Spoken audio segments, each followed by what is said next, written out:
এবার যে খবরের দিকে নজর রাখবো, অভিষেক বন্দ্যোপাধ্যায়ের নির্দেশের পরেই হিয়ারিং এ তৃণমূলের বিএলএ রাখতে চাপ। পোলবায় এসআইআর শুনানিতে বাধা তৃণমূল বিধায়ক অসিত মজুমদারের। না সাহেব, যে নির্বাচন কমিশন যদি বলে বিএলএ টুরা থাকবে না, এইটা লিখে দিতে আপনাদের আপত্তি কোথায়? এটাই তো বুঝতে পারছি না। এইটা লিখে দিলেই তো মিটে যায়। এইটা লিখে দিলে আমরা স্টেটকে জানিয়ে দিই। দয়া করে এইটা ডিএম সাহেবকে বলুন না।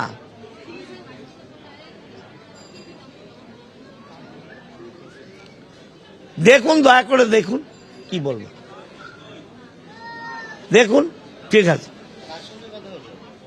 কার সঙ্গে কথা হলো? আমার 190 যিনি চার্জে আছেন এসডিও চুচুড়া, তার সাথে আমি ওনাকে বললাম যে নির্বাচন কমিশন যদি বলে যে বিএলএ 2 থাকবে না, লিখে দিতে আপত্তি কোথায়?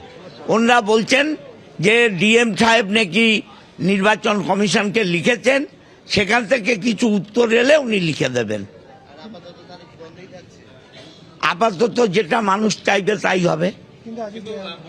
এখানে যেটা হয়েছে তোমাকে বলি যে এই কম্পাউন্ডের মধ্যে চুচুড়ারও তোমার শুনানি হচ্ছে এই কম্পাউন্ডের মধ্যে, তার পাশাপাশি শুনানি হচ্ছে সপ্তগ্রামের যিনি বিধায়ক রয়েছেন তপন দাশগুপ্ত, তিনি এসছেন এবং তিনি এই কম্পাউন্ডে দাঁড়িয়েই তার বক্তব্য যে তার বিএলএ 2দের শুনানিতে থাকতে দেওয়া হচ্ছে, সুতরাং শুনানি সুষ্ঠুভাবে চলছে, তিনি কোনো ধরনের এখানে কোনো সমস্যার মুখে হননি। কিন্তু তপন দাশগুপ্ত এই কম্পাউন্ডের মধ্যেই তার সপ্তগ্রাম বিধানসভা, তিনি বিধায়ক, আর এখানে হচ্ছেন অসিত মজুমদার চুচুড়ার বিধায়ক, তার বক্তব্য হচ্ছে বিএলএ 2দের ঢুকতে দেওয়া হচ্ছে না, যতক্ষণ না ঢুকতে দেওয়া হবে ততক্ষণ তিনি করতে দেবেন না। আমরা আরেকবার কথা বলবো তপন মজুমদারের সঙ্গে। তার সাথে কথা হয়েছে। তপন দাশগুপ্ত বলছেন যে সপ্তগ্রামে বিএলএ 2দের ঢুকতে দেওয়া হচ্ছে, একই কম্পাউন্ড। দেখুন, আমি তো এটা বলতে পারবো না। আমি চুচুড়া বিধানসভায় আছি, আমার এখানে কোনো বিএলএ 2 নেই। বিএলএ 2 থাকবে না নির্বাচন কমিশনের ভিডিও বলছে অর্ডার। তাহলে চুচুড়ায় না থাকলে সপ্তগ্রামে যদি থাকে, এটা নির্বাচন কমিশনের দ্বিচারিতা। নির্বাচন কমিশন দুরকম আইন করেছেন, এটা আমাদের বুঝতে হবে। তপন দাশগুপ্ত এসছেন সপ্তগ্রামের গুলো ঘুরে বলছেন যে বিএলএ 2রা আছে। আমি এ ব্যাপারে তো বলতে পারবো না। আমারটায় বিএলএ 2রা ঢুকতে পারছে না।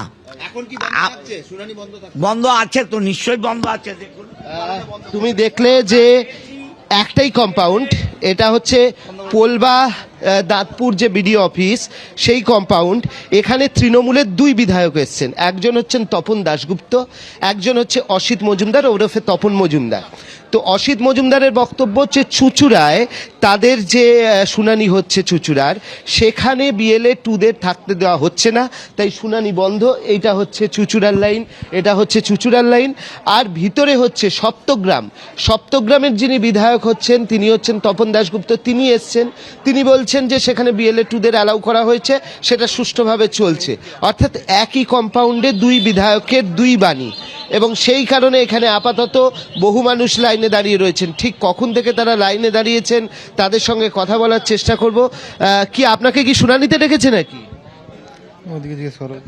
আপনাকে কি শুনানিতে ডাকা হয়েছে? হ্যাঁ হ্যাঁ হ্যাঁ। কি সমস্যা হয়েছে আপনার? ওই ভোটের নাম লিস্টের গন্ডগোল আছে বলে সেই জন্য ডেকেছে। আচ্ছা, কটায় ডেকেছিল? নির্দিষ্ট সময় দিয়েছিলেন কিছু? 10টা। আচ্ছা, আপনি এসেছেন কখন? আমি এসেছি 8:30। কিন্তু কি অবস্থা এখন? এখন তো বন্ধ আছে। বন্ধ আছে। কত দূর থেকে আসছে? আমি রাজহাট ভাটুয়ার থেকে আসছি।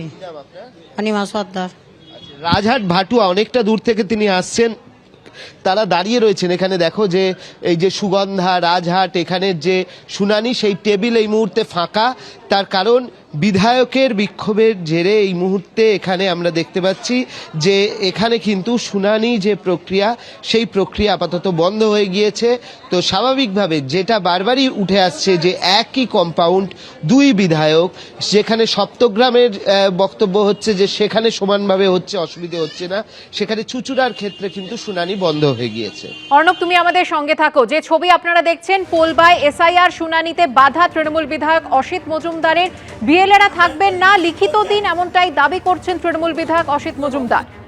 তাহলে তো হিয়ারিং করতে দেব না, হিয়ারিং বন্ধ হবে।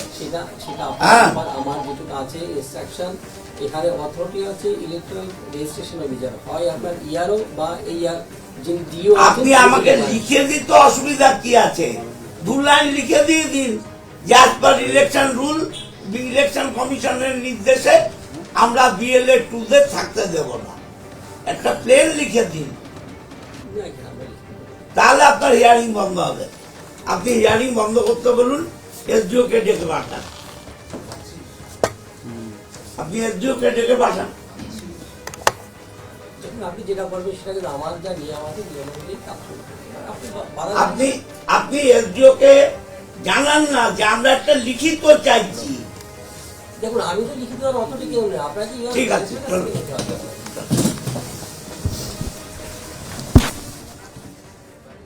আপনাদের জানাই যে রবিবার এসআইআর ইস্যুতে 1 লক্ষের বেশি নেতা কর্মী ও বিএলএ 2দের নিয়ে ভার্চুয়াল বৈঠকে অভিষেক বন্দ্যোপাধ্যায় কি বলেন, সূত্র মারফত আমরা জানতে পারি যে প্রতিটি শুনানি কেন্দ্রের বাইরে সোমবার থেকেই ক্যাম্প করতে হবে। চেয়ার টেবিল নিয়ে বসুন, বিএলএ 2কে বলবো শুনানি পর্বে উপস্থিত থাকুন, এটা যুদ্ধের সময়, আমরা 1 ইঞ্চি জমিও ছাড়তে পারি না। তিনি আরো বলেন যে এদের ষড়যন্ত্র আরো গভীর। ফের কার্যত ম্যান মার্কিং এর নির্দেশ দিয়ে অভিষেক বন্দ্যোপাধ্যায় বলেন আরো 1.5 মাস বিএলওদের ছায়াসঙ্গী হিসেবে থাকতে হবে। আর তারপরেই আজ যে ঘটনা দেখা গেল পোলবায়, সেখানে এসআইআর এর শুনানিতে বাধা তৃণমূল বিধায়ক অসিত মজুমদারের। ভিডিওকে হুঁশিয়ারি দিয়ে তিনি বলছেন যে তৃণমূলের বিএলএ 2দের না থাকতে দিলে শুনানি হতে দেব না। আর ইতিমধ্যে বন্ধ রয়েছে চুঁচুড়ার শুনানি পর্ব। হিয়ারিং বন্ধ হবে।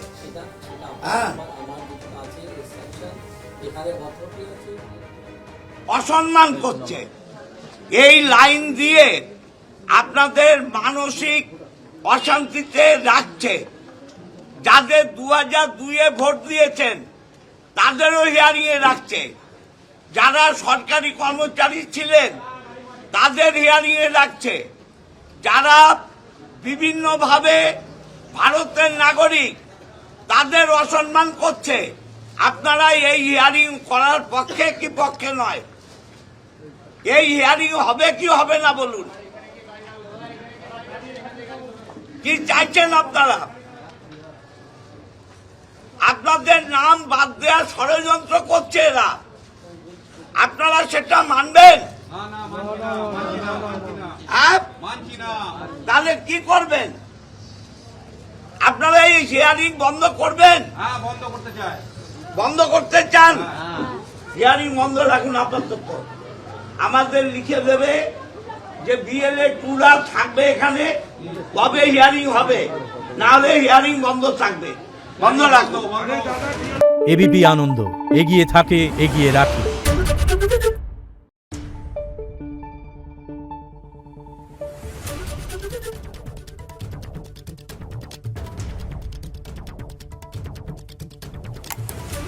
Thank you.